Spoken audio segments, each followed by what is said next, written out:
Hasiera baten bagenekin baloi jabetza behikiko zuela, eta bukategarrenula kontran da genituen aukerak aprobetxatu, eta lehenengo zatin jokaldion baten bidez, gol bat lortu dut, eta bat utxukun geha deskansoa, eta bigarrengo zatin sufrita tokatu izan zaigu. Beraiek atezen jokalaria eta hau, eta guk sake luze batei esker, lortu dut bita utxekoa, eta lasaitasuna iritsi behar du. Egia esan, beraiek eukidute baloia, lehenengo zati jaia guztien, baina aukera garbinak guk egiteu. Beraiek baloia eukite, baina aukera garbinak gurek izan dira. Azkenen bat eta utxukun geha bukera arte, eta azkeneko 5 minututan beraiek ataute portero jugador atezain jokalaria, eta oitako baten guk baloi hartu dugu, eta aprobetxatu dugu aukera, eta azkenen bita utxe.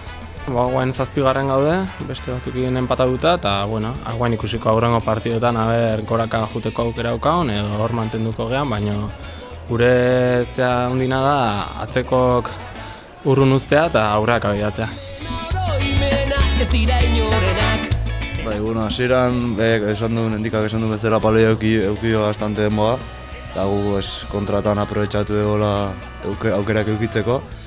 Eta oitako baten barroa junda eta aguantatu dugu, eta lehenengo zatia bat uzkun geha, aukera gehi eukite, baina eta gero bigarren zatin sufritza tokatzen dugu, gero atezain jokalari atea gu, eta aukera bate eukiu egeiek, baina gero azkenen baten gu bigarrena sartu dugu.